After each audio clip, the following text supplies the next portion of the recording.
75세라는 나이는 사람마다 다르게 다가옵니다.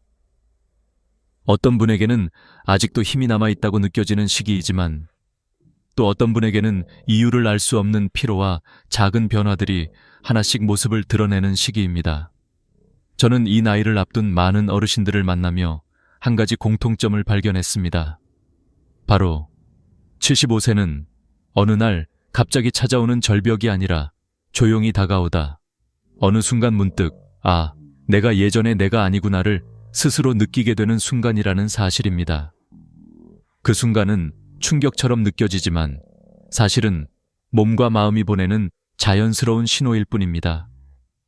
문제는 신호를 알아차리느냐, 그리고 그 신호를 어떻게 받아들이느냐에 있습니다. 이 이야기를 시작하면서 저는 많은 분들이 공감했던 한 문장을 먼저 꺼내고 싶습니다.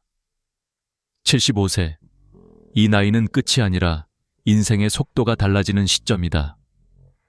바로 이 인식의 변화가 이후의 삶을 완전히 갈라놓습니다. 75세를 전후로 가장 먼저 나타나는 변화는 아주 사소한 데서 시작됩니다. 아침에 눈을 뜨는데 이상하게 몸이 무겁다든지 걸음을 몇 걸음 더 옮겼을 뿐인데 숨이 더 차오른다든지 예전엔 금세 떠올랐던 이름이 요즘은 자꾸 혀끝에서 맴돈다든지 하는 작은 순간들입니다. 더 이상 밤에 깊이 잠들지 못하는 것도 식욕이 줄어드는 것도 모두 동일한 흐름에서 오는 신호들입니다. 많은 분들이 이런 변화를 두려움이나 불편함으로 받아들이지만 사실 이 시기의 변화는 우리의 몸이 다음 단계로 넘어가고 있다는 뜻입니다. 문제는 대부분의 사람들이 이 변화에 대비하지 못한 채 맞이한다는 것입니다. 그래서 75세가 갑작스럽고 버거운 언덕처럼 느껴지는 것이죠. 하지만 이 언덕은 피해야 하는 것이 아니라 넘어가야 하는 관문입니다. 관문을 넘으면 그 너머에 더 편안한 삶의 리듬이 기다리고 있습니다. 저는 현장에서 많은 이야기를 들으며 한 가지 사실을 배웠습니다. 75세를 어떻게 받아들이느냐에 따라 80세 이후의 삶이 완전히 달라진다는 것입니다. 어떤 분들은 이 시기를 자기 자신을 다시 세우는 출발점으로 삼습니다. 오히려 더 건강해지고 더 활력을 찾고 새로운 취미나 배움을 시작하는 사람들도 많습니다. 또 어떤 분들은 변화 자체를 두려워하며 조용히 세상과 거리를 둡니다. 몸이 무겁다고 해서 집 밖으로 덜 나가고 약을 먹기 시작하면 더 이상 관리할 방법이 없다고 생각하고 기억이 가물가물해지면 대화를 줄이게 됩니다. 이런 태도는 노화 자체보다 훨씬 더 빠르게 삶을 움츠러들게 만듭니다. 이 차이는 유전 때문도 아니고 돈 때문도 아니고 특별한 강인함 때문도 아닙니다. 대부분은 마음의 자세에서 갈립니다. 75세를 끝으로 보느냐 아니면 새로운 시작으로 보느냐. 이것이 인생의 두 번째 황금기를 여느냐 닫느냐를 결정합니다. 이 나이에 가장 중요한 것은 나 자신을 바라보는 눈입니다. 지금까지는 조금 아프면 쉬면 된다. 며칠 지나면 나아지겠지라며 버텨왔던 방식이 더 이상 통하지 않는 시점입니다. 몸이 보내는 작은 신호 하나도 무시해서는 안 됩니다. 예를 들어 74세까지 등산을 즐기던 한 분이 있었습니다. 하지만 75세를 넘기며 어느 날 갑자기 무릎 통증이 찾아왔고 단순한 근육통이라고 생각하며 계속 산을 올랐습니다. 결과적으로 76세가 되었을 때는 계단조차 힘들어졌습니다. 병원에서는 자연스러운 퇴행성 변화입니다 라고 말했지만 그분에게는 그 말이 마치 당신의 시간은 끝났습니다 라는 말처럼 들렸다고 합니다. 그러나 사실은 그렇지 않습니다. 그 통증은 관리하라는 몸의 신호였고 그 신호를 빨리 받아들였다면 여전히 등산을 즐길 수 있었을지도 모릅니다. 중요한 것은 변화를 두려워하지 않고 내 몸이 보내는 메시지를 있는 그대로 받아들이는 태도입니다. 저는 이 시기를 두 번째 인생의 문턱이라고 부르고 싶습니다. 75세는 끝이 아니라 몸과 마음의 리듬을 다시 설계해야 하는 시기입니다. 모든 시스템이 새로운 속도로 움직이기 시작하는 때이기 때문에 우리가 할 일은 속도를 맞추는 것입니다. 과속도, 무리한 회복도, 무시도 모두 위험합니다. 이 시기에는 작은 조절이 큰 변화를 만듭니다. 예를 들어 잠을 1시간만 더 깊이 자도 하루의 컨디션이 달라지고 하루에 10분만 더 걸어도 의욕이 되살아납니다. 작은 습관 하나가 삶 전체를 바꿀 수 있습니다. 이것은 단순한 의료 정보가 아니라 수많은 어르신들의 실제 사례에서 나온 진실입니다.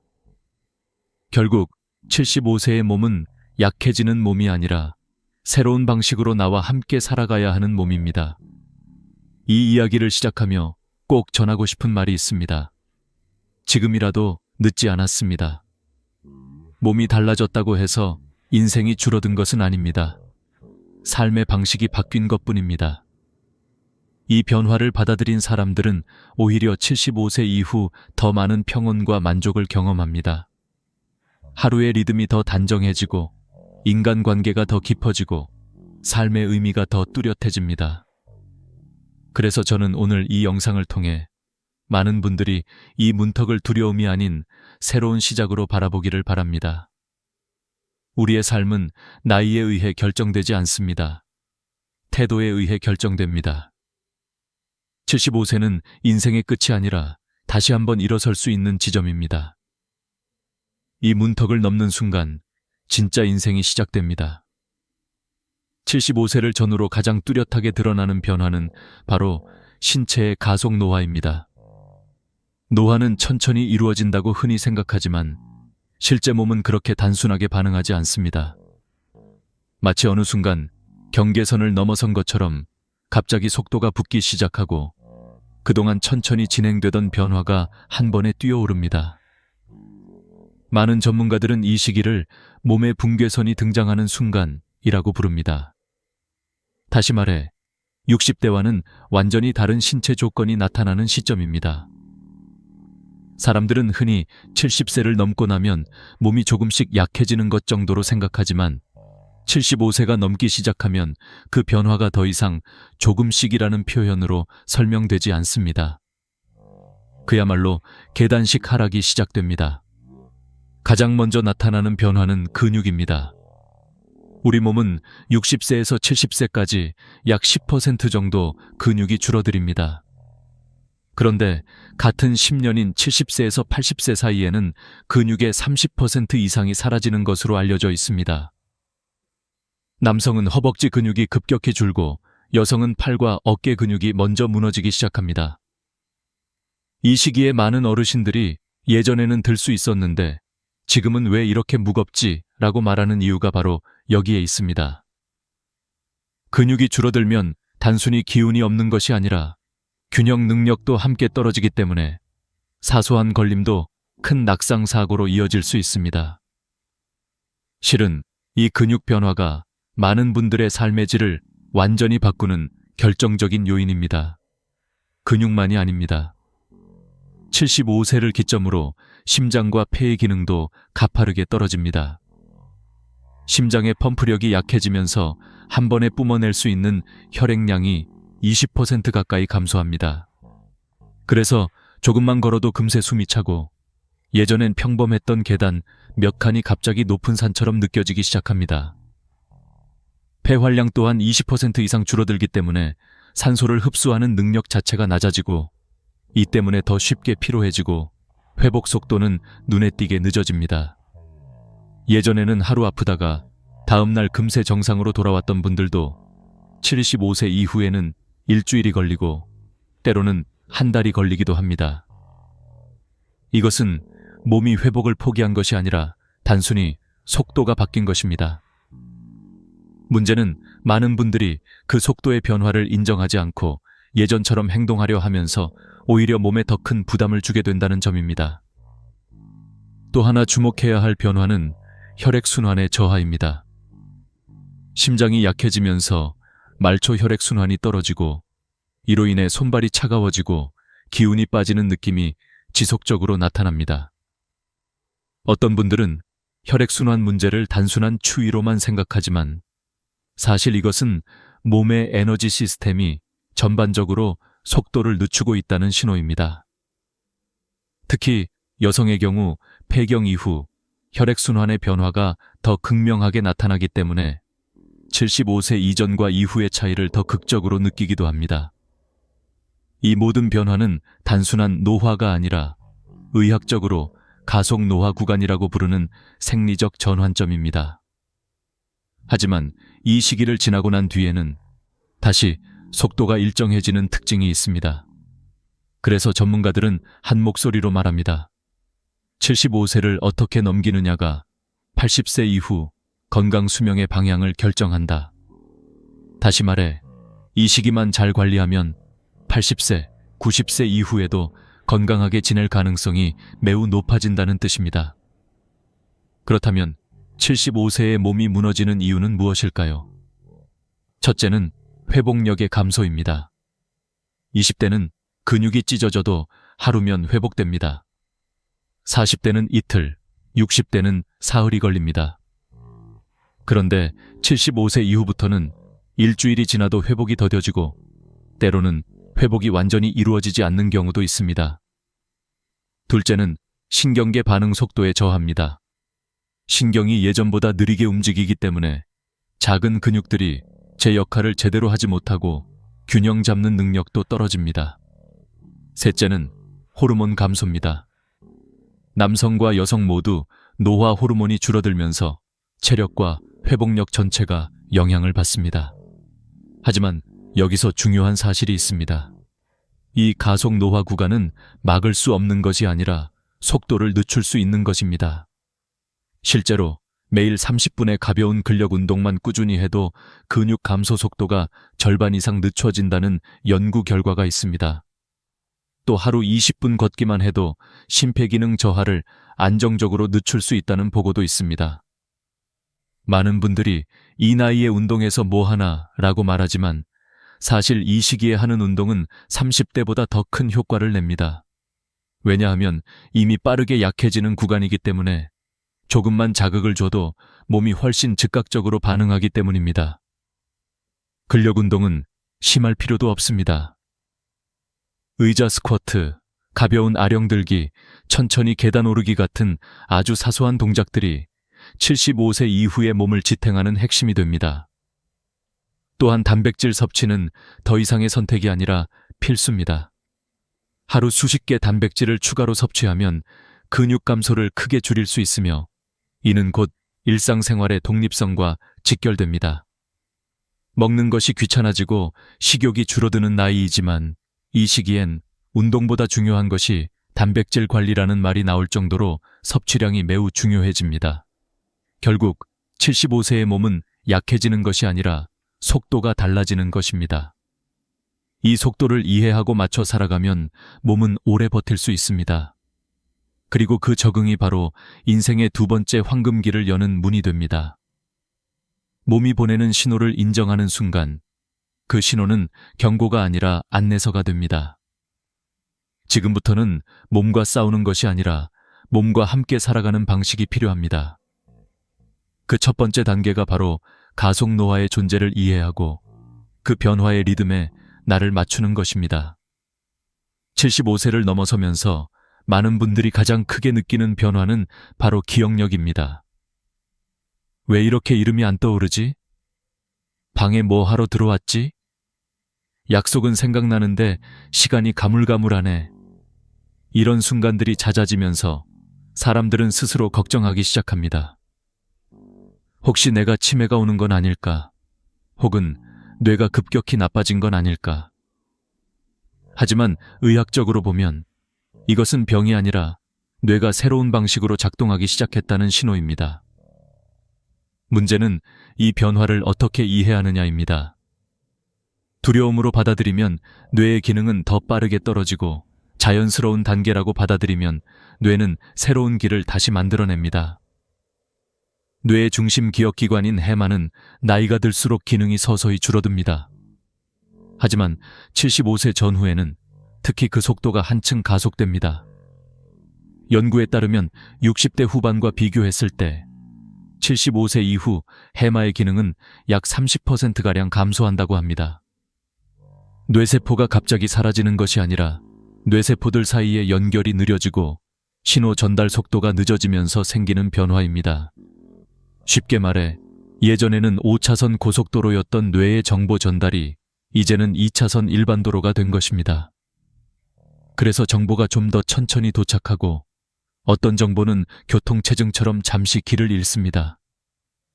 이 때문에 이름이 잘 생각나지 않고 했던 말을 잊어버리고 어제 일을 정확히 떠올리기 어려워지는 것입니다. 문제는 많은 사람들이 이 신호를 퇴화라고 단정 짓는다는 데 있습니다. 이제 나는 나이가 먹어서 안 되는구나.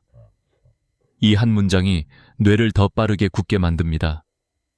실제로 심리학 실험에서 자신의 기억력이 나빠졌다고 생각하는 그룹과 그렇지 않다고 생각하는 그룹을 비교했을 때 전자의 기억 감퇴 속도가 2배 이상 빨랐다는 결과가 있습니다.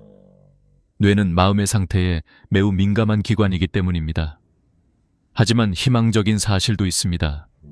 뇌는 늦어지면 늦어지는 대로 새로운 길을 만들어내는 가소성, 플라스티시티 이라는 능력을 가지고 있습니다. 그것은 나이가 많아도 계속 유지됩니다. 나이가 들수록 뇌가 단단해지고 변하지 않는다는 오해와는 달리 뇌는 자극을 주면 얼마든지 새 경로를 만들고 새로운 연결을 생성합니다.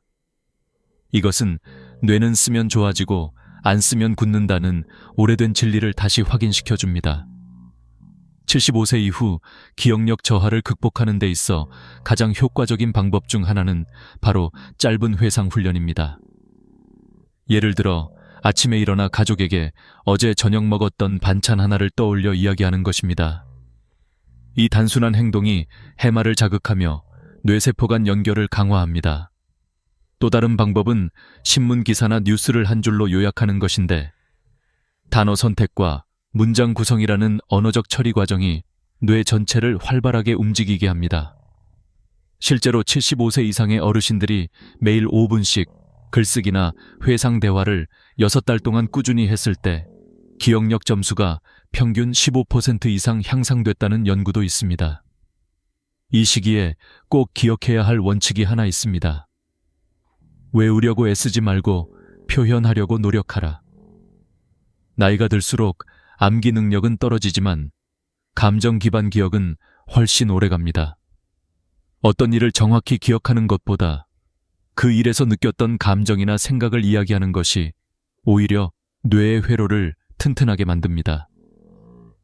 예를 들어 신문 기사를 통째로 기억하려고 노력하는 대신 나는 이 기사를 읽고 이런 생각이 들더라 라고 말해보는 것입니다. 이것만으로도 기억 회로는 안정적으로 유지됩니다. 하지만 여기에는 한 가지 중요한 경고도 있습니다. 기억력이 조금 나빠진 것을 두려워해 대화를 줄이거나 SNS나 뉴스 시청을 멀리하거나 사람을 만나는 걸 피하면 그 순간부터 뇌는 급격히 다치기 시작합니다. 뇌는 새로운 자극을 먹고 자라는 기관입니다. 자극이 없으면 빨리 굳고 자극이 많으면 쉽게 살아납니다. 그렇기 때문에 75세 이후 가장 위험한 행동은 혼자만의 침묵입니다. 반대로 가장 강력한 뇌 자극은 대화입니다. 실은 나이가 많은 분일수록 대화는 기억력의 생명줄입니다. 대화는 단순한 말이 아니라 기억과 감정과 사고가 동시에 작동해야 하는 복합 기능이기 때문입니다. 여기서 중요한 사실 하나를 더 말씀드리고 싶습니다. 기억은 절대 완전히 사라지지 않습니다. 다만 찾아가는 속도가 느려질 뿐입니다. 그리고 그 속도는 충분히 다시 빨라질 수 있습니다. 실제로 뇌 영상 연구에서 나이가 들어도 새로운 학습을 반복하면 뇌 전두엽과 해마 사이의 연결이 다시 활발해지는 것이 관찰되었습니다. 즉, 뇌는 얼마든지 적응할 준비가 되어 있는 기관입니다. 그러므로 75세 이후 기억력이 떨어진다고 해서 나는 끝났다고 생각할 필요는 없습니다. 오히려 새로운 방식으로 뇌를 사용해야 한다는 뜻입니다. 암기 중심에서 표현 중심으로, 속도 중심에서 깊이 중심으로. 이것이 나이가 들어서도 뇌를 건강하게 유지하는 비결입니다. 뇌는 늦지 않습니다. 단지 다른 방식으로 작동할 뿐입니다.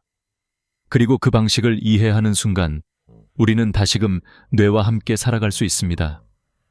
이 시기를 잘 넘긴 사람들은 기억력이 완벽하지 않아도 삶의 이야기를 더 깊이 있고 따뜻하게 풀어낼 수 있습니다. 어린 시절, 가족 이야기, 삶의 선택들, 후회와 배움 같은 것들이 오히려 나이가 들수록 더 진하게 살아납니다. 이것이 바로 나이가 주는 선물입니다. 뇌가 느려지면 삶의 속도도 느려지고 그 속도 속에서 우리는 잊고 지냈던 감정들을 다시 마주하게 됩니다. 그래서 저는 말하고 싶습니다. 75세의 뇌는 퇴화하는 뇌가 아니라 새로운 지혜를 보여주는 뇌입니다. 75세를 전후해 많은 분들이 공통적으로 겪는 또 하나의 큰 변화가 있습니다. 바로 만성질환이 한꺼번에 찾아오는 시기, 흔히 말하는 약의 시대가 시작된다는 점입니다.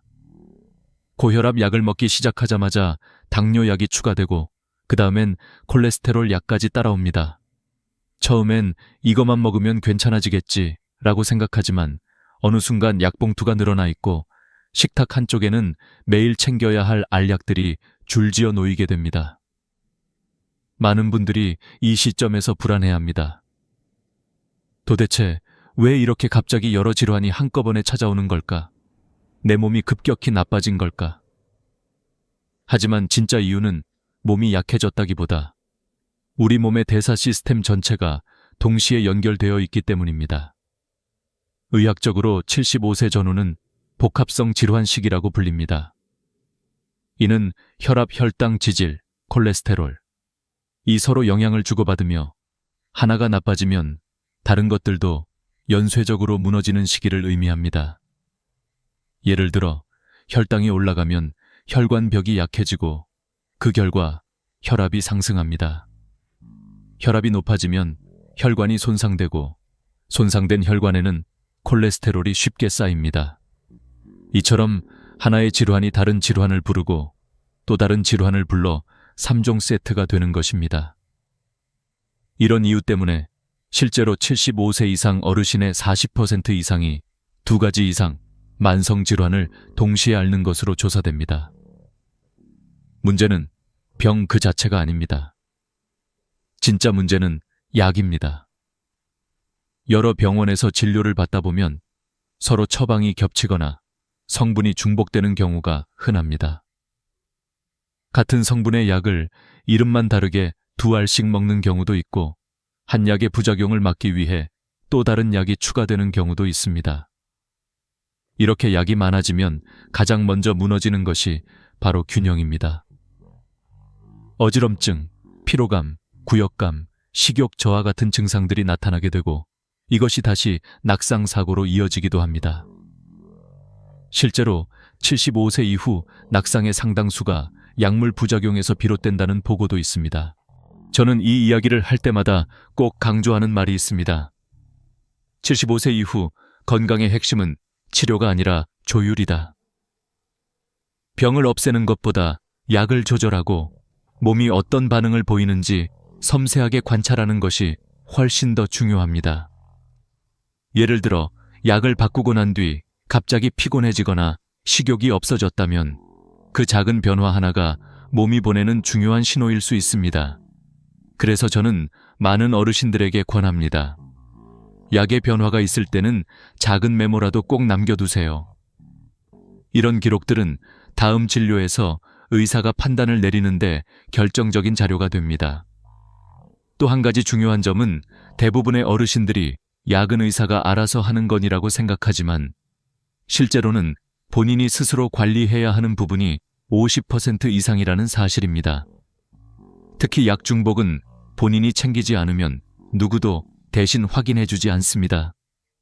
그래서 최소 3개월에 한 번은 약봉투를 모두 모아 병원에 가져가야 하고 가족과 공유해두는 것도 필요합니다.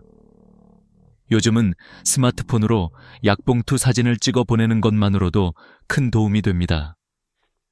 작은 습관 하나가 큰 부작용을 막아줍니다. 그리고 이 시기에 절대 빼놓을 수 없는 요소가 있습니다. 바로 식습관입니다. 많은 분들이 병원 약만 잘 챙기면 된다고 생각하지만 실은 음식이 약보다 더 큰 영향을 미칩니다. 국물이 많은 찌개, 짠 반찬, 밤에 먹는 간식 등은 약효를 크게 떨어뜨리고 혈압과 혈당을 동시에 올립니다. 실제 연구에서도 소금 섭취를 하루 한 꼬집만 줄여도 혈압약 효과가 15% 이상 상승하는 것으로 나타났습니다. 결국 건강은 약이 아니라 식탁에서 시작됩니다. 저는 현장에서 수많은 어르신들을 보며 느낀 점이 있습니다. 질환이 많은 분도 생활이 안정적이면 건강이 유지되고 병이 적은 분이라도 관리가 엉켜 있으면 빠르게 무너진다는 사실입니다. 즉, 진짜 차이는 질환의 개수가 아니라 균형을 지키는 힘입니다. 식사 시간, 수면 시간, 약 복용 시간, 걷는 시간. 이런 작은 규칙들이 건강 수명을 크게 좌우합니다. 나이가 든다는 것은 몸이 복잡해지는 것이 아니라 단순함이 더 중요해지는 것입니다. 만성질환은 피할 수 없지만 삶을 무너뜨릴 필요는 없습니다. 오히려 이 시기는 자신을 더 잘 이해하고 자신의 몸을 더 세심하게 돌볼 수 있는 기회입니다.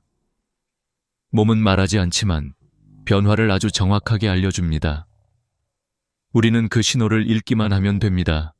그래서 저는 이렇게 말씀드리고 싶습니다. 75세의 건강은 완벽함을 바라보는 것이 아니라 균형을 회복하는 데서 시작됩니다. 약은 도구일 뿐 주인은 내 몸입니다. 약이 삶을 지배하게 두지 말고 약을 현명하게 조율해 삶의 리듬을 지키는 것. 그것이 바로 75세 이후 건강을 결정하는 가장 중요한 지혜입니다. 75세를 넘어서면 많은 분들이 공통적으로 느끼는 변화가 있습니다. 예전에는 사람들과 자연스럽게 섞여 지냈고 찾아오는 약속도 많았지만 어느 날 문득 깨닫습니다. 요즘은 연락 오는 사람이 왜 이렇게 없지? 직장 동료들은 이미 각자의 삶으로 흩어졌고 아이들은 자기 가정을 꾸리며 바쁘게 살아갑니다. 같이 등산하던 친구들은 건강 문제로 나오지 못하고 동네에서 자주 보이던 얼굴들도 하나둘씩 사라지기 시작합니다. 사람들은 이것을 노년의 자연스러운 변화라고 말하지만 실제로는 이 시기를 심리학에서 2차 사회적 단절기라고 부릅니다. 첫 번째 단절이 퇴직이라면 두 번째 단절은 75세 전후에 찾아옵니다. 이 시기의 관계는 단순히 줄어드는 것이 아니라 급격하게 좁아집니다. 이 단절은 자연스럽게 찾아오지만 문제는 그 이후에 벌어지는 일들입니다. 혼자 있는 시간이 길어지기 시작하고 TV를 켜놓고 하루 종일 말 한마디 하지 않는 날이 생기고 필요할 때만 사람들과 연락하는 방식에 익숙해지다가 어느 순간 마음까지 다치게 됩니다. 흥미로운 점은 사람들은 몸의 아픈 곳은 금방 알아차리면서도 마음의 아픔은 잘 인식하지 못합니다. 그러나 의학 연구는 분명히 말합니다. 외로움은 눈에 보이지 않는 만성질환이다. 실제로 외로움을 느끼는 노인의 사망률은 그렇지 않은 사람보다 26%나 높다는 연구가 있습니다. 이 수치는 흡연이나 비만보다 더 큰 위험 요인입니다. 외로움이 심해지면 스트레스 호르몬인 코르티솔이 과다 분비되고 이는 면역력을 떨어뜨리고 혈압과 혈당을 동시에 높입니다. 즉, 외로움은 감정 문제가 아니라 신체 건강을 뿌리째 흔드는 요인입니다. 하지만 많은 분들은 나이 들면 다 그런 거지라며 스스로에게 순응해버립니다. 문제는 그 순간부터 마음이 무너지기 시작한다는 것입니다. 여기서 중요한 사실 하나를 말씀드리고 싶습니다. 외로움은 치료가 아니라 연결로 해결된다는 점입니다. 누구와 얼마나 자주 만나느냐가 중요한 것이 아니라 얼마나 가볍게라도 연결되어 있느냐가 핵심입니다. 심리학에서는 이것을 약한 연결, weak tie이라고 부르는데 가족처럼 깊은 관계는 아니지만 가끔 안부를 주고받는 정도의 관계도 삶의 안정감을 지키는데 매우 효과적이라고 합니다. 일주일에 한 번 친구에게 잘 지내지? 라는 문자 한 통만 보내도 됩니다. 전화 한 통이면 충분합니다. 중요한 것은 끊어지지 않는 실 한 가닥입니다. 또 하나의 효과적인 방법은 누군가와 함께 식사하는 시간을 만드는 것입니다. 단순히 밥을 먹는 것이 아니라 그 자리에서 자연스럽게 오가는 대화와 존재의 교감이 외로움의 빈칸을 채워줍니다. 실제로 함께 식사하는 시간이 있는 노인은 고독사 위험이 절반 이하로 감소합니다. 식사는 배를 채우는 행위가 아니라 마음을 채우는 행위이기 때문입니다. 이 시기에 특히 중요한 것은 새로운 관계를 만들려는 시도를 멈추지 않는 것입니다. 많은 분들이 나이가 들면 새로운 사람을 만나는 것을 부담스러워합니다. 이 나이에 무슨 친구를 만들어? 라고 말하기도 합니다. 하지만 인생의 후반기에서 만들어지는 관계는 젊을 때 만난 관계보다 오히려 더 깊고 따뜻합니다.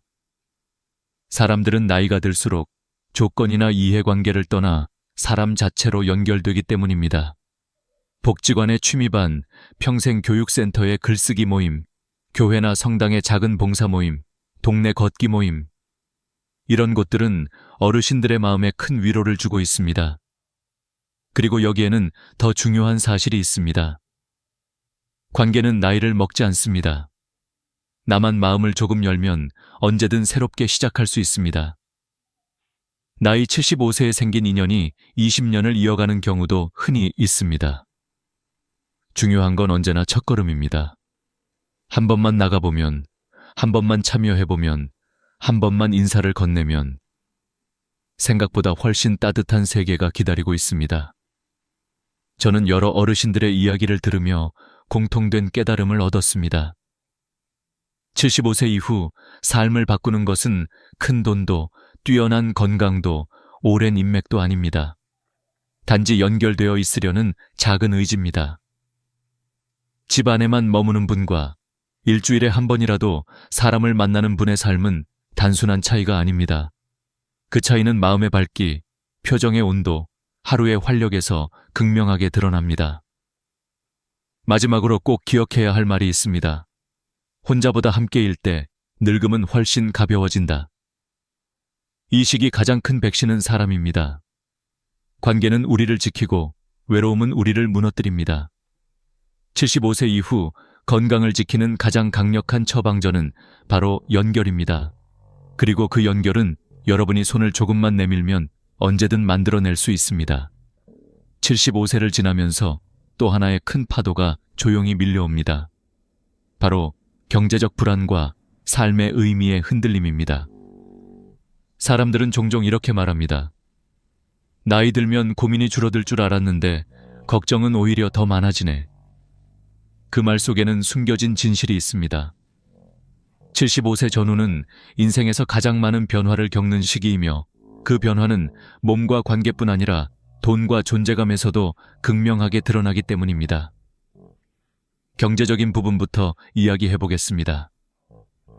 75세는 대부분 고정소득이 끊긴 지 10년이 넘는 시기입니다.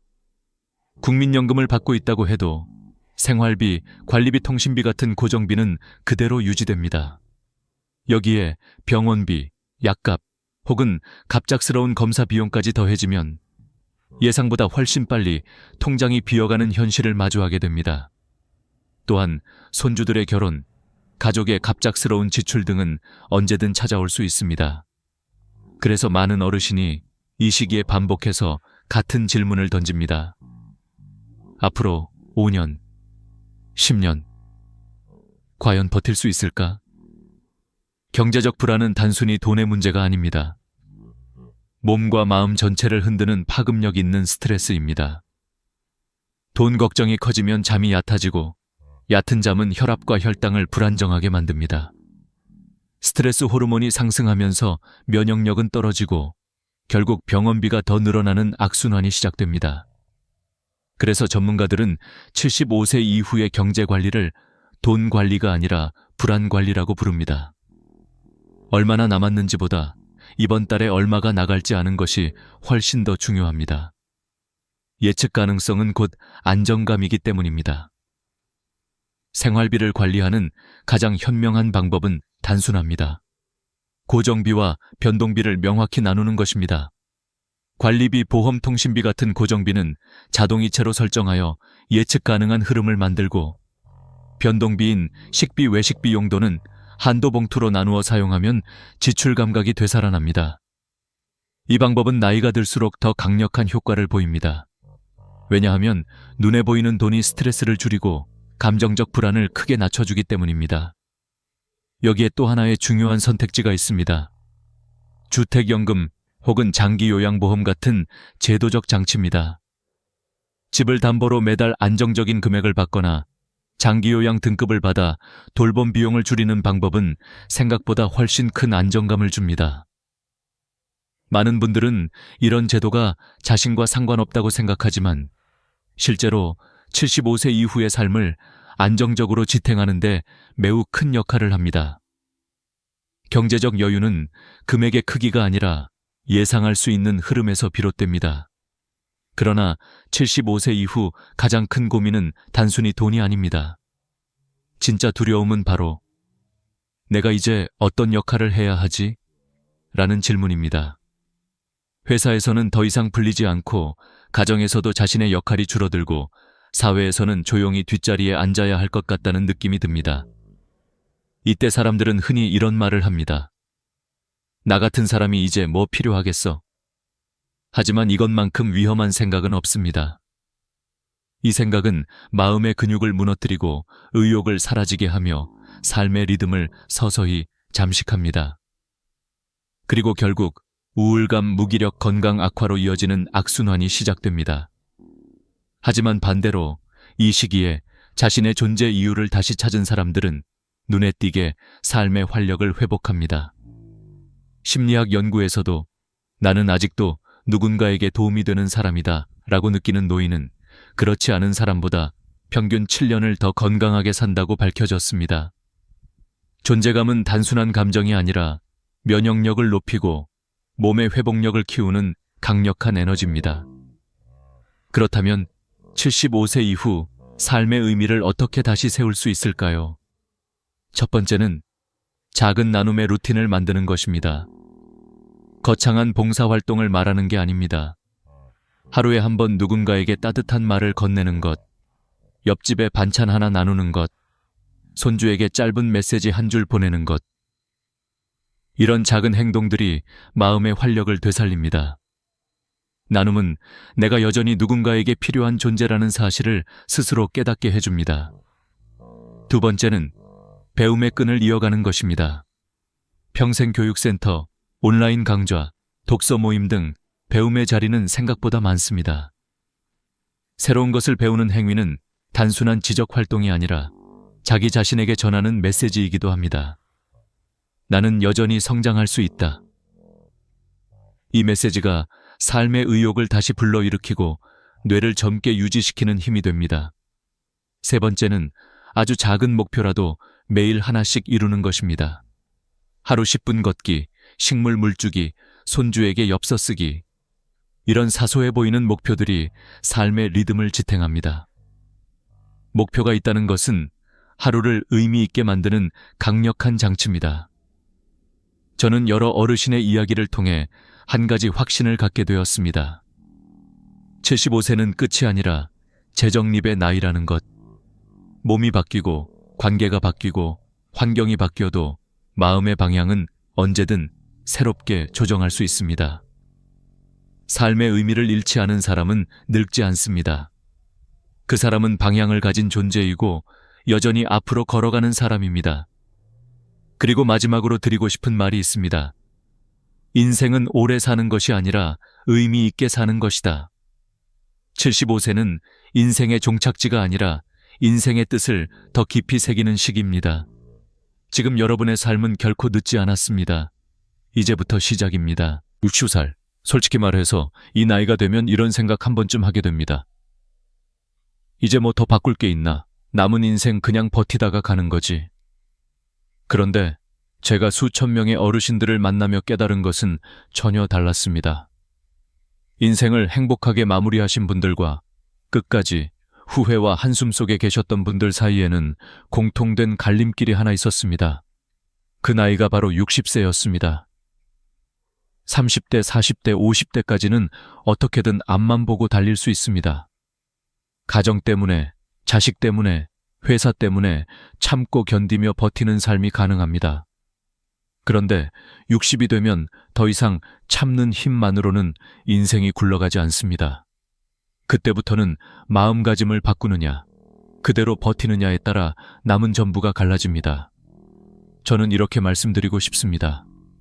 60세는 인생의 내리막이 시작되는 나이가 아니라 인생의 방향키를 통째로 바꿀 수 있는 마지막 골든타임입니다.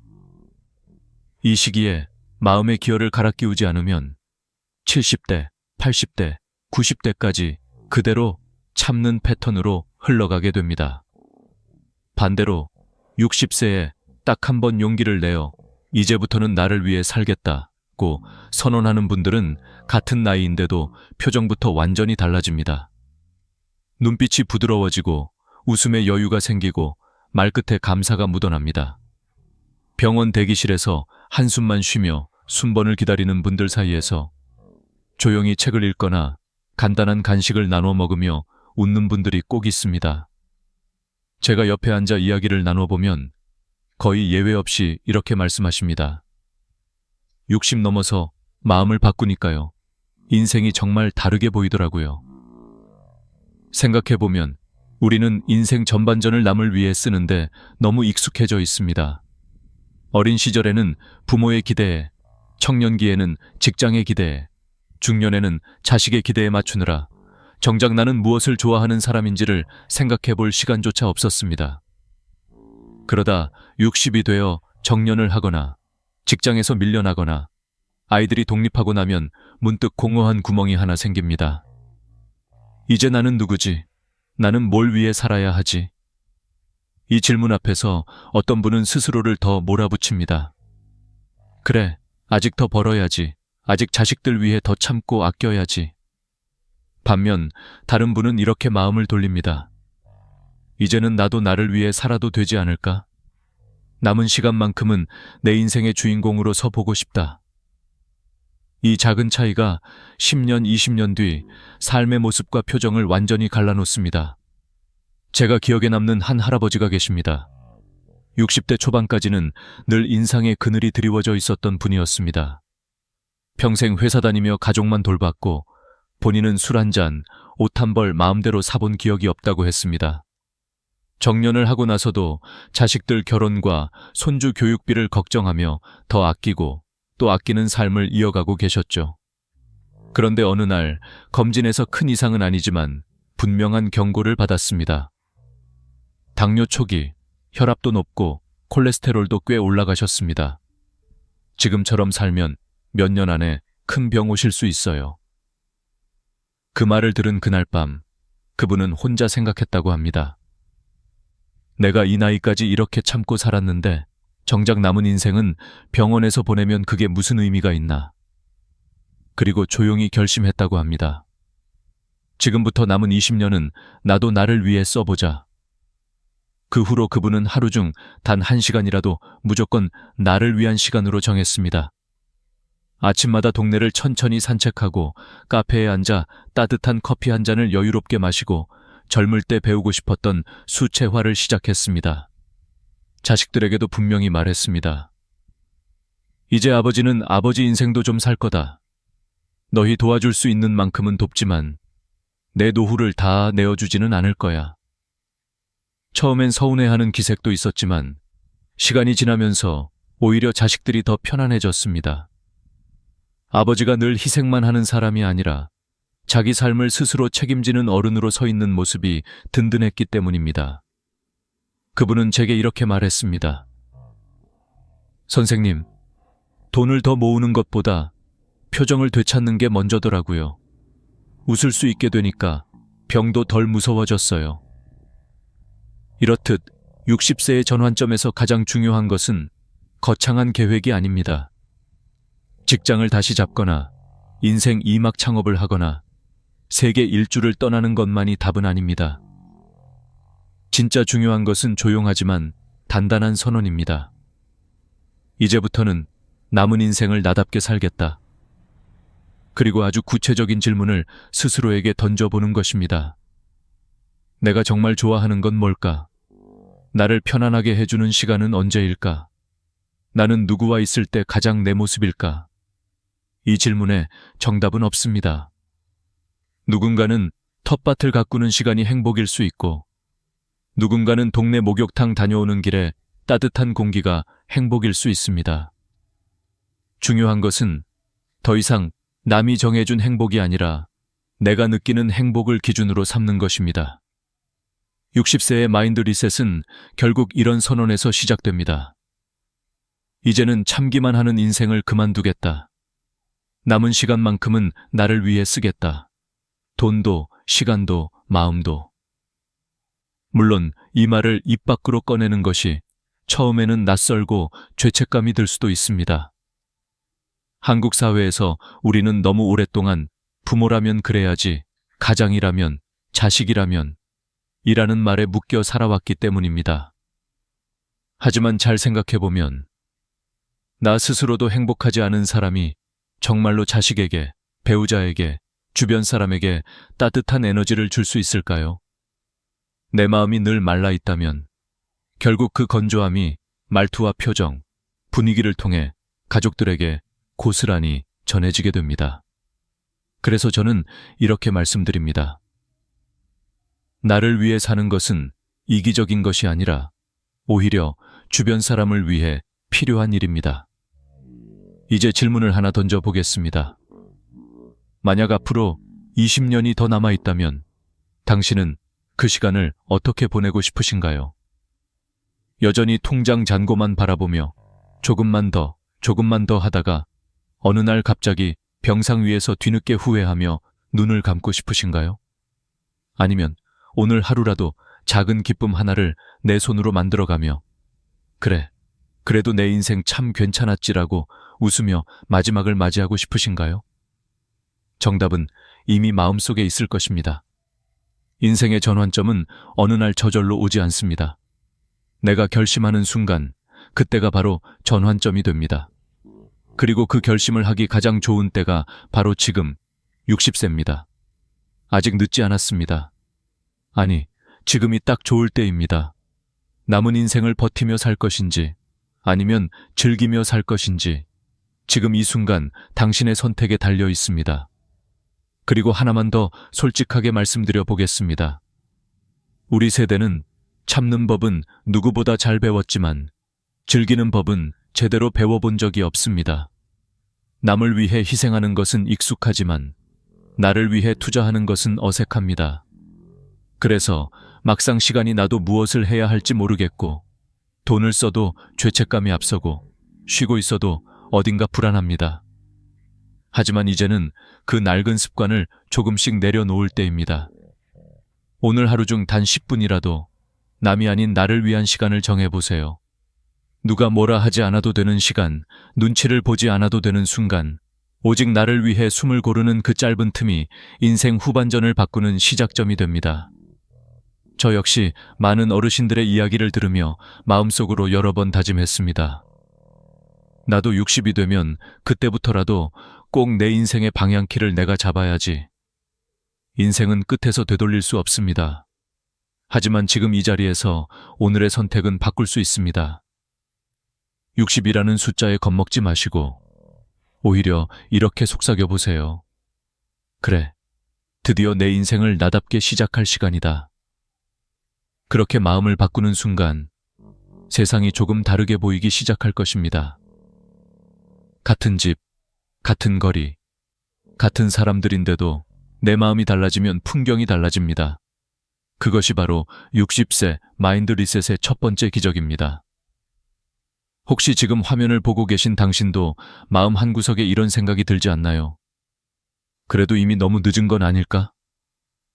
하지만 제가 곁에서 지켜본 바로는 60의 마음을 바꾼 분과 70의 바꾼 분, 80의 바꾼 분 사이에는 분명한 차이가 있었습니다. 이른 나이에 바꾼 분일수록 후회가 적고 더 오래, 더 깊게 행복을 누렸습니다. 그렇다고 70, 80에 바꾸면 의미가 없다는 뜻은 절대 아닙니다. 다만 지금 60을 지나고 있다면 이 말만은 꼭 기억해 주셨으면 합니다. 오늘이 앞으로의 날들 중 가장 젊은 날이다. 그러니 내일로 미루지 말고 언젠가로 미뤄두지 말고 바로 오늘 마음속에서 작은 선언 하나를 해보세요. 이제부터 남은 인생의 주인공은 바로 나다. 그 한 문장이 당신의 70대, 80대, 90대를 완전히 다르게 만들 것입니다. 60세가 넘으면 누구나 한 가지 사실을 깨닫기 시작합니다. 몸도, 마음도, 인간관계도 예전과 같지 않다는 것. 그런데 많은 분들이 이 변화 앞에서 두 가지 길로 나뉩니다. 하나는 계속 예전 방식대로 버티며 살아가는 길, 다른 하나는 이 시기를 전환점으로 삼아 삶의 방향을 바꾸는 길입니다. 이 둘의 차이는 시간이 지날수록 엄청난 격차를 만듭니다. 저는 수많은 노년 환자들을 만나며 분명한 공통점을 보았습니다. 60세의 마음을 바꾼 사람은 70대가 밝고 자유롭고 활기차다. 그러나 60세에 그대로 멈춘 사람은 70대에 더 무겁고 더 외롭다. 사람들은 종종 70세나 80세가 인생의 마지막 기점이라고 생각하지만 실제로는 그렇지 않습니다. 마음과 삶이 본격적으로 방향을 바꾸는 가장 중요한 지점은 바로 60대입니다. 70대가 되면 생각은 많아도 몸이 따라주지 않습니다. 80대가 되면 하고 싶은 의지는 있어도 체력과 집중력이 급격히 떨어집니다. 그래서 지금 60대가 바로 늙지 않고 멋지게 나이 드는 마지막 준비 시기입니다. 이 시기의 가장 큰 특징은 그동안 참고 억눌러 살아온 감정들이 서서히 드러나고 미래에 대한 막연한 두려움이 찾아온다는 점입니다. 그러나 이 감정 변화는 오히려 새로운 출발의 절호의 기회가 됩니다. 왜냐하면 우리는 10대에는 성장을, 2000세 40대에는 생존을 위해 살아왔다면 60대부터는 비로소 나답게 사는 법을 배울 수 있기 때문입니다. 인생이라는 큰 여행에서 처음으로 주변의 요구가 아니라 내가 나에게 묻는 삶을 살 수 있는 나이가 바로 지금이기 때문입니다. 특히 60대에는 마인드 리셋이 절대적으로 필요합니다. 지금까지 스스로를 지탱해온 관념들, 참아라, 아껴라, 남을 먼저 챙겨라, 억누르고 살아라. 이 모든 것이 남은 인생에서는 도움이 되지 않습니다. 오히려 이 사고방식들이 노년을 불행하게 만드는 가장 큰 원인입니다. 아무리 건강검진 결과가 좋아도, 아무리 연금이 많아도, 아무리 집안이 안정되어 있어도 마음가짐이 바뀌지 않으면 결국 후회와 한숨만 남습니다. 저는 병원에서 만난 한 68세 어르신의 이야기를 자주 떠올립니다. 그분은 젊어서부터 참 열심히 사셨습니다. 아침 일찍 출근해서 밤늦게까지 일하고 자식들 교육에 매달리고 본인은 한 번도 원하는 것을 생각해 본 적이 없다고 했습니다. 그런데 정년 이후 갑자기 시간이 생기자 모든 것이 허무했다고 고백했습니다. 무엇을 해야 할지도 모르겠고, 무엇을 좋아하는지도 모르겠고, 무엇을 즐겨야 하는지도 감이 없었다고 했습니다. 그때 그분은 이렇게 말했습니다. 평생 남만 위해 살았더니 정작 나를 위해 사는 법을 모르게 되었어요. 이 고백은 많은 60대에게 해당되는 이야기입니다. 그러나 이 어르신은 늦기 전에 결심했습니다. 이제부터라도 나를 위해 살겠다고. 그리고 놀랍게도 단 3개월 만에 표정이 달라졌습니다. 말수가 늘었고 걸음이 가벼워지고 식사량이 좋아졌으며 우울감도 확 줄었습니다. 특별한 치료를 받은 것도 아닙니다. 단지 마음가짐을 바꾼 것뿐입니다. 이것이 바로 마인드셋의 힘입니다. 60세 이후의 삶을 결정짓는 핵심이 바로 이것입니다. 나이가 많아졌으니 무엇이든 포기해야 한다가 아니라 나이가 많아졌으니 무엇이든 자유롭게 시작해도 된다. 이 차이는 인생 후반을 완전히 뒤바꿉니다. 예를 들어 60세에 나는 이제 조용히 살아야지 라고 생각하는 사람은 점점 움직임이 줄고 관계가 줄고 생각이 줄어듭니다. 반대로 이제부터 배우고 즐기고 도전해야지 라고 생각하는 사람은 뇌가 젊어지고 면역력이 높아지고 삶의 만족감이 눈에 띄게 올라갑니다. 실제로 여러 연구에서 60대에 새로운 취미나 사회적 활동을 시작한 사람들은 평균 70년 더 건강하게 산다는 결과도 있습니다. 그렇다면 어떻게 마음을 리셋할 수 있을까요? 제가 수천 명의 환자와 상담하며 얻은 결론은 단순합니다. 쉬운 것부터, 작은 것부터, 당장 오늘부터. 1. 아침에 눈을 뜨면 오늘 내가 즐길 수 있는 일 하나를 선택하기. 2. 남의 시선을 의식해 억누르던 소소한 욕구를 하나 허락하기. 3. 경제적인 죄책감 없이 일주일에 한 번은 나를 위한 소비를 하기. 4. 주변 사람에게 더 솔직한 감정을 표현해보기. 5. 새로운 관계가 두렵더라도 한 번쯤 용기 내 세상 밖으로 나가보기. 이런 작은 마음 변화들이 모여 삶 전체가 변합니다. 그리고 절대 잊지 말아야 할 사실이 있습니다. 60세는 절대로 늙은 나이가 아닙니다. 오히려 가장 젊은 나이입니다. 지금부터의 20년은 단순히 버티며 사는 시간이 아니라 인생에서 가장 지혜롭고 가장 깊고 가장 여유로운 시기가 될 수 있습니다. 저는 90세의 한 할머니께 들었던 말이 있습니다. 인생은 60부터야.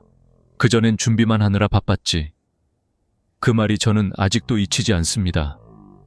60세의 마인드셋은 결국 이런 데클러레이션입니다. 나는 이제 내 인생을 내 방식으로 살겠다. 이 마음 하나만 바꿔도 70대의 자유, 80대의 평안, 90대의 온화함이 자연스럽게 따라옵니다. 오늘 이 영상을 보고 계신 여러분, 이 말을 꼭 기억해 주세요. 인생 최고의 순간은 아직 오지 않았다. 60세는 끝이 아니라 시작입니다. 이제부터 당신은 인생의 진짜 주인공입니다. 60세를 지나면 누구나 경제와 돈에 대한 생각이 달라지기 시작합니다. 그런데 많은 분들은 이 변화의 신호를 제대로 읽지 못하고 젊을 때의 사고방식 그대로 60대, 70대를 살아갑니다. 그 결과 두 가지 극단적인 후회가 찾아옵니다. 하나는 내가 왜 이렇게 악착같이 모으기만 했을까? 또 하나는 쓸 수 있을 때 좀 쓸걸. 많은 어르신들이 이 두 후회를 반복합니다. 그리고 저는 수천 명의 환자와 상담하며 똑같은 결론을 들었습니다. 60대 경제관념을 바꾸지 않으면 70, 80대는 소비를 하고 싶어도 할 수 없다. 젊을 때는 절약이 미덕입니다. 아이들 교육비, 내 집 마련, 대출, 생활비. 버는 족족 나가니 아끼고 모으는 것이 당연합니다. 그러나 이 사고방식이 60세 이후에도 계속되면 문제가 됩니다. 이제 자식들은 독립했고 회사에서는 손을 떼었고 몸은 천천히 약해지는 시기입니다. 그런데도 여전히 자신에게 돈 쓰는 것을 죄처럼 여기며 사는 분들이 많습니다. 문제는 시간이 우리를 기다려주지 않는다는 것입니다. 70세가 되면 체력이 떨어지고 75세가 되면 여행은커녕 장거리 이동도 힘들어지고 80세가 되면 기력도 줄고 집중력도 떨어지며 85세부터는 치매나 거동 불편이 본격적으로 시작됩니다. 그리고 그때는 돈이 있어도 마음대로 쓸 수가 없습니다. 식욕이 줄고 여행이 힘들고 새로운 경험을 하고 싶어도 의지가 따라주지 않습니다. 결국 남는 것은 그때 해볼 걸 이라는 아쉬움뿐입니다. 그래서 최고의 노년 전문가들은 한 목소리로 말합니다. 돈은 건강할 때, 감각이 있을 때, 즐거움을 느낄 수 있을 때 써야 가치가 있다. 저는 실제로 이런 환자를 만난 적이 있습니다. 73세 여성분인데 평생 펜션 청소 일을 하며 남편과 함께 자식들 뒷바라지를 했습니다. 옷 한 벌 제대로 사본 적도 없었고 여행 한 번 가본 적도 없이 살아왔습니다. 그렇게 참고 또 참으며 모은 돈이 1억이 넘었습니다. 그런데 남편이 돌아가시고 본인 역시 무릎 관절이 망가져 거동이 불편해지자 쓰고 싶어도 쓰지 못하는 몸이 되었습니다. 그분은 눈물을 흘리며 말했습니다. 돈을 모으느라 내 젊음을 통째로 바쳤는데 정작 쓸 수 있을 땐 내 몸이 없네요. 이 이야기는 특별한 사례가 아니라 한국에서 너무 흔한 현실입니다. 그래서 60세에 가장 먼저 바꿔야 하는 마인드가 바로 경제관념입니다. 돈을 모으는 데 집중하던 삶에서 이제는 돈을 사용하는 데 의미를 두는 삶으로 전환해야 합니다. 물론 무분별하게 쓰라는 뜻이 아닙니다. 남은 인생을 풍요롭게 하는데 돈을 쓰라는 뜻입니다. 예를 들어 이런 지출은 절대 낭비가 아닙니다. 건강을 챙기는 데 드는 비용, 몸의 편안함을 위한 가구, 식단, 보조기구, 감정을 풍요롭게 하는 경험, 여행, 공연, 전시, 취미, 가족과의 따뜻한 식사, 나를 위해 사는 작은 사치. 이런 지출은 나이가 들수록 삶의 질을 획기적으로 높여주는 투자입니다. 반대로 이런 지출은 늦기 전에 과감히 줄여야 합니다. 자식의 경제 문제를 해결해주기 위한 무리한 지원, 손주에게 과하게 쓰는 돈, 체면 때문에 쓰는 비용, 의무감에서 하는 경조사 비용. 부모가 자식에게 해줄 수 있는 최고의 선물은 집 한 채도 거액의 유산도 아닙니다. 태산 같은 희생을 남기는 부모가 아니라 마지막까지 자기 인생을 즐기고 행복하게 살았던 부모의 기억입니다. 저는 치매 어르신들의 가족 상담을 할 때 이런 장면을 많이 봅니다. 가족들은 이렇게 말하곤 합니다. 엄마가 젊을 때 하고 싶은 걸 좀 하시지. 다 자식만 챙기시다 이렇게 되셨어요. 아버지가 평생 참고 모은 돈 결국 요양비로 다 쓰고 계세요. 이 말은 과장이 아닙니다.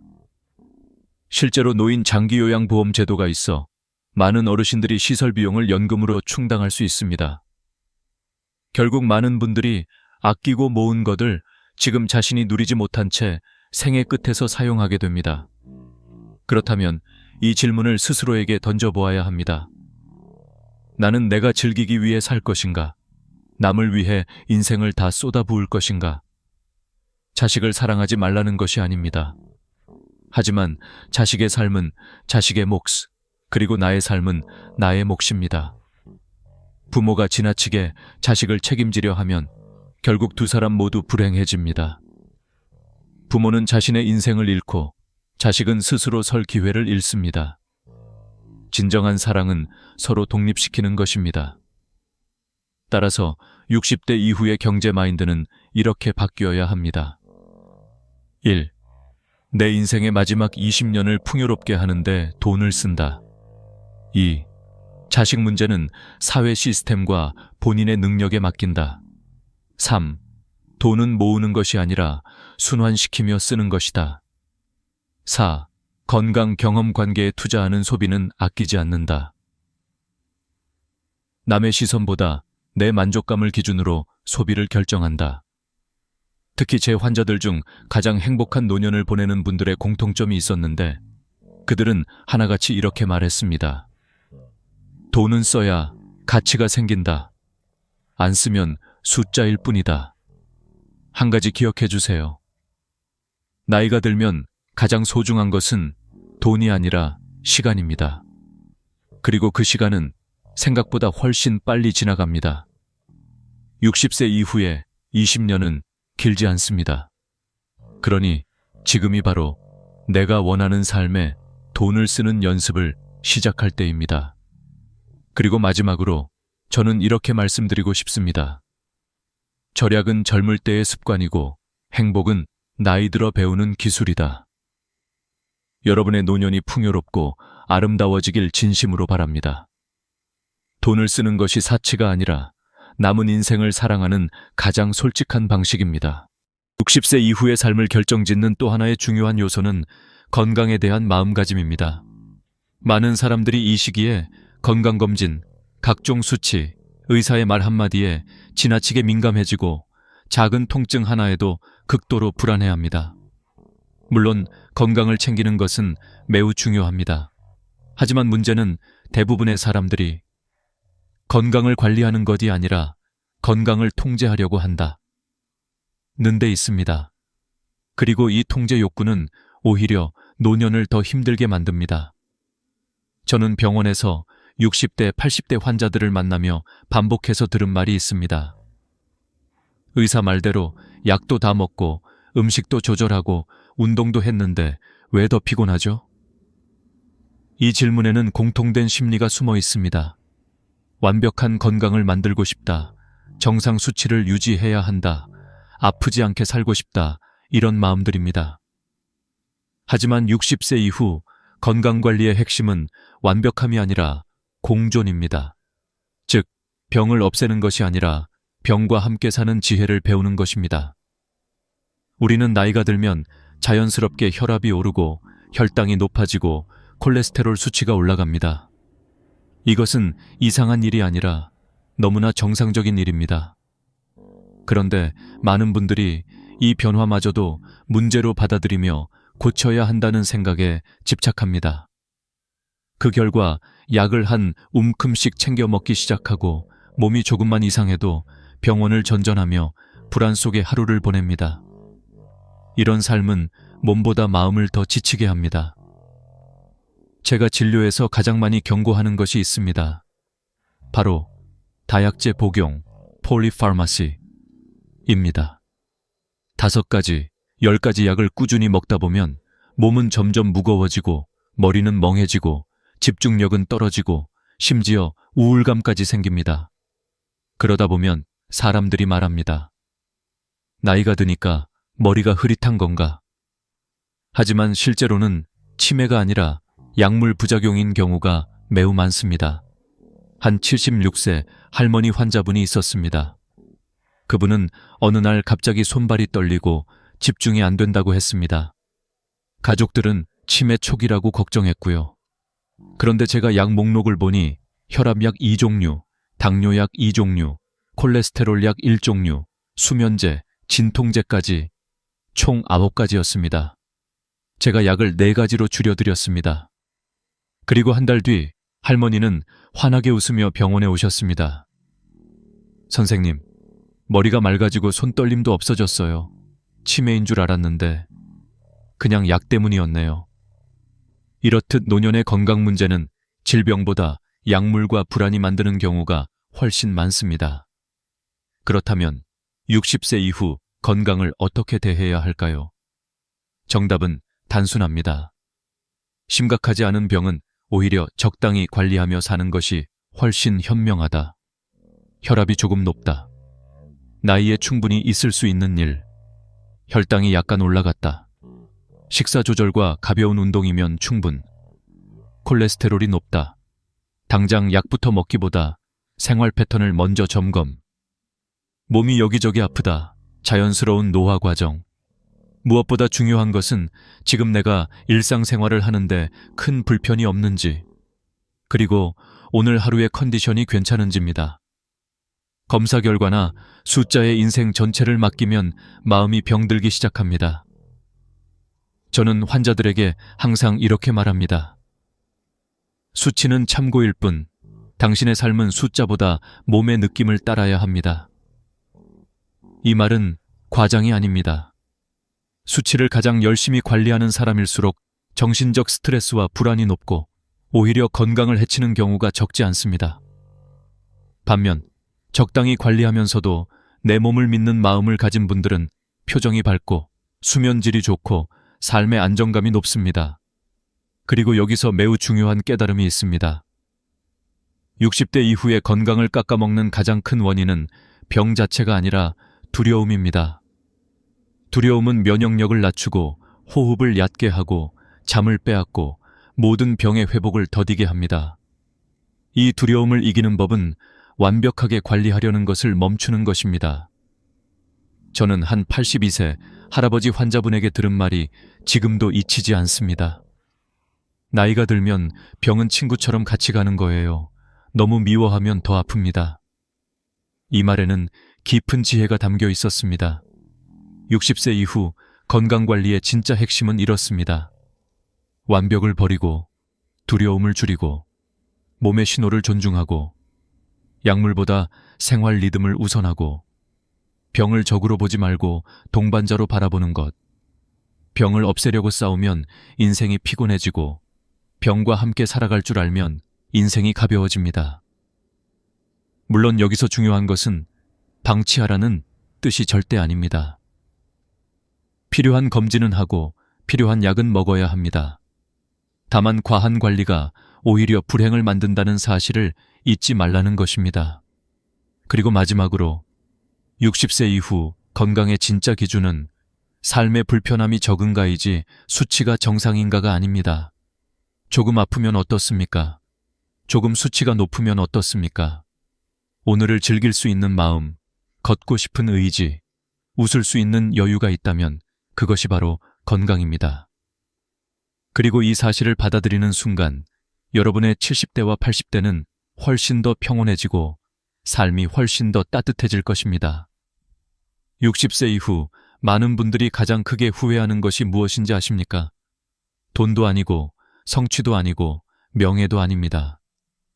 가장 많이 남는 후회는 바로 내가 하고 싶은 일을 하지 못했던 것, 그 다음은 남들의 눈치를 보며 평생을 살았던 것, 그리고 더 솔직하게 살지 못했던 것입니다.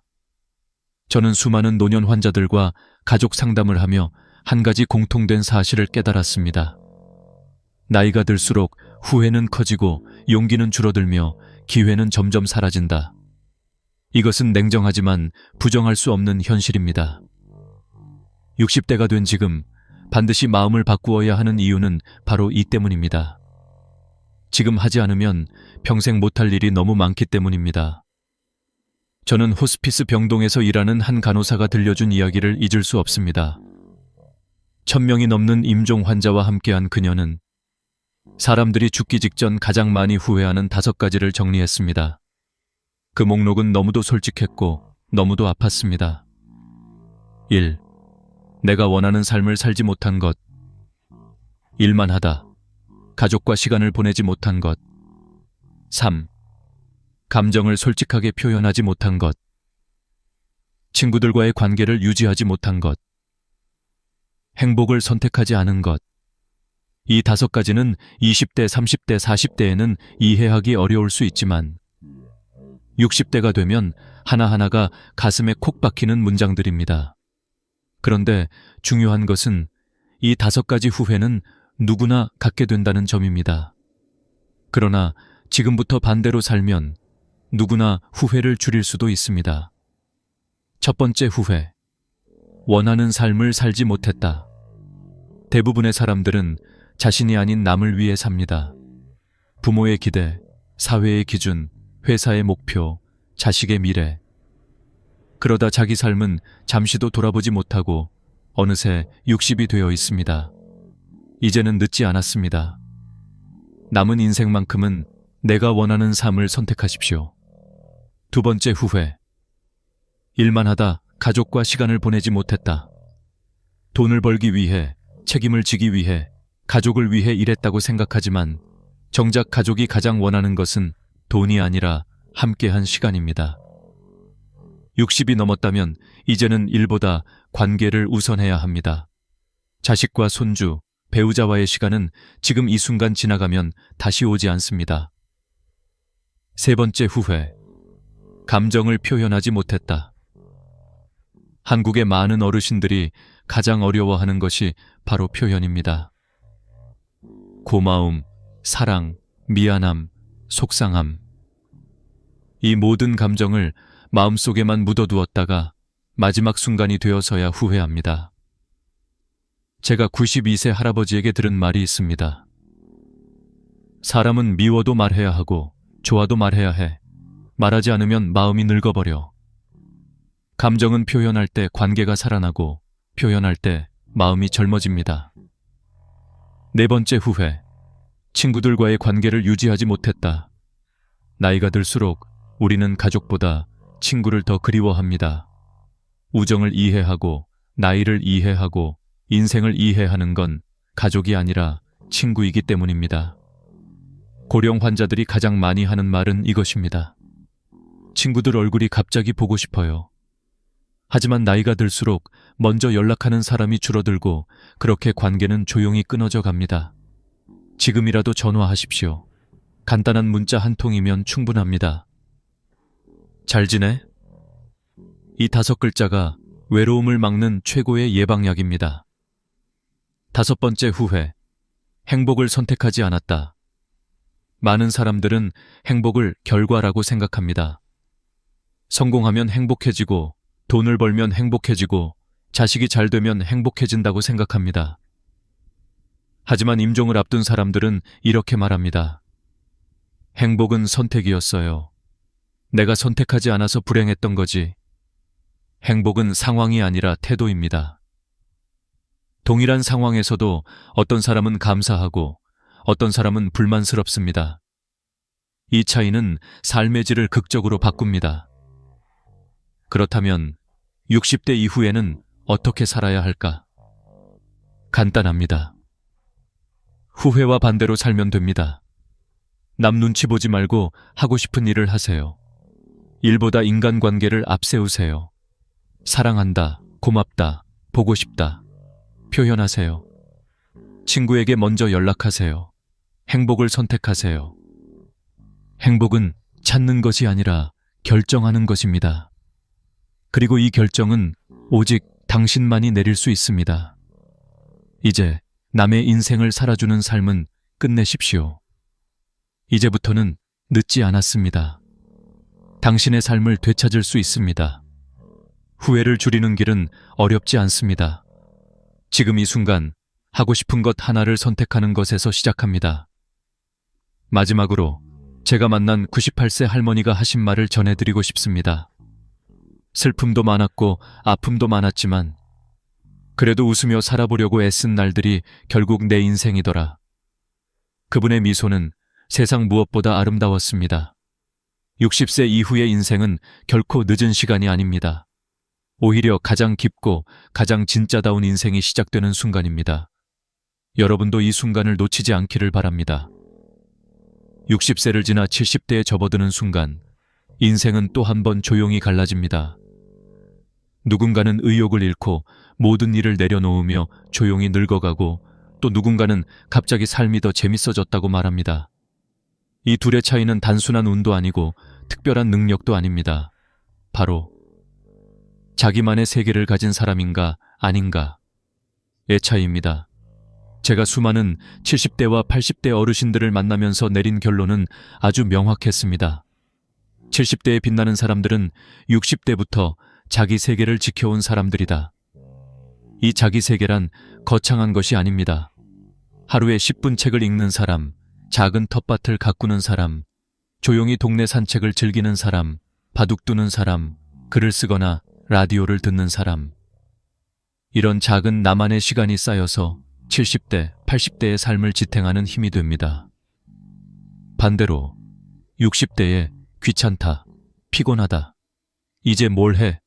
하며 손을 놓아버리면 70대가 되었을 때는 다시 시작할 힘이 거의 남아있지 않습니다. 사람은 나이가 들수록 몸보다 마음이 먼저 늙습니다. 마음이 늙으면 의욕이 사라지고 의욕이 사라지면 삶은 순식간에 건조해집니다. 그렇기 때문에 60대에 꼭 해야 할 일은 단 하나, 나를 설레게 하는 작은 세계를 하나 만들거나 지키는 것. 제가 기억하는 72세 할아버지가 있습니다. 직업은 평범한 회사원이었고 취미랄 것도 없이 일만 하다 정년을 맞았습니다. 처음엔 내 나이에 뭘 시작해? 라며 무기력해 했지만 어느 날 우연히 동네 작은 서점에서 열리는 글쓰기 모임에 참여했습니다. 첫날엔 어색하고 부끄러워서 거의 말도 못했습니다. 그런데 이상하게도 그 자리가 좋았다고 합니다. 그렇게 매주 한 번씩 참석한 글쓰기 모임이 어느새 그의 일상의 중심이 되었습니다. 3개월 뒤 그분은 표정이 변했습니다. 6개월 뒤 목소리가 밝아지고 걸음걸이가 빨라졌습니다. 1년 뒤 본인의 에세이 책을 자비 출판까지 했습니다. 그분이 제게 어떤 말을 했는지 아십니까? 선생님, 70대가 이렇게 재미있는 줄 몰랐습니다. 이 말을 들을 때마다 저는 확신합니다. 행복한 노년은 우연이 아니라 준비된 노년이다. 또 다른 78세 아주머니는 30년 동안 음식점에서 일하느라 단 하루도 쉬어본 적이 없었습니다. 정년 후 갑자기 공허함이 찾아와 우울증 초기 진단까지 받았죠. 그러던 중 복지관에서 하는 초보 요가 수업을 우연히 듣게 되었고 운동을 해본 적도 없는데 내가 뭘 하겠어? 라며 반신반의하면서도 참석해 봤다고 합니다. 그런데 신기하게도 딱 10분의 호흡 명상이 그녀의 마음을 바꾸기 시작했습니다. 지금 이 아주머니는 일주일에 3번 요가를 합니다. 옷도 달라졌고 말투도 부드러워지고 허리 통증도 줄었으며 무엇보다 표정이 10년은 젊어졌습니다. 그녀가 한 말도 인상 깊었습니다. 평생 남만 챙기다 내 몸 한번 들여다보니 내가 너무 불쌍하더라고요. 그래서 이제라도 나를 챙기고 있습니다. 이 두 분의 공통점은 단 하나입니다. 70대의 인생은 활동량이 아니라 의욕이 결정한다. 그러나 의욕은 그냥 생기지 않습니다. 60대부터 쌓아온 작은 취미, 작은 습관, 작은 즐거움이 70대의 삶을 지탱하는 힘이 됩니다. 이쯤에서 중요한 진실 하나를 말씀드리겠습니다. 나이가 들수록 빨리 걷는 것보다 꾸준히 걷는 사람이 건강하다. 크게 웃는 것보다 자주 미소 짓는 사람이 오래 산다. 무리한 운동보다 즐기는 활동을 하는 사람이 더 젊게 늙는다. 그리고 이 모든 것은 60대부터 시작됩니다. 바로 지금 나만의 세계를 만들어야 하는 이유 사람은 나이가 들면 사회적 관계가 줄고 역할이 줄고 책임도 줄어듭니다. 이 상황을 어떤 사람은 해방으로 느끼고 어떤 사람은 버림받음으로 느낍니다. 차이는 어디서 생길까요? 바로 내 삶의 중심축이 밖에 있는가, 안에 있는가에서 갈립니다. 젊을 때의 중심축은 대부분 밖에 있습니다. 직장, 가족, 사회적 역할, 인간관계. 하지만 60세 이후에는 외부 중심축이 무너집니다. 그때 남는 것은 한 가지뿐입니다. 내 안의 세계. 이 세계가 풍부한 사람은 외로움에 휘둘리지 않고 세상이 조용해져도 마음이 공허하지 않습니다. 반면 이 세계가 비어있는 사람은 늙음과 함께 무너집니다. 그래서 60대는 단순한 나이가 아니라 인생의 고요한 재정비 기간입니다. 젊을 때 놓쳤던 관심사, 하고 싶었지만 시간이 없었던 일들, 만나고 싶었지만 용기가 없었던 사람들, 그리고 잊고 지내던 나 자신과의 관계.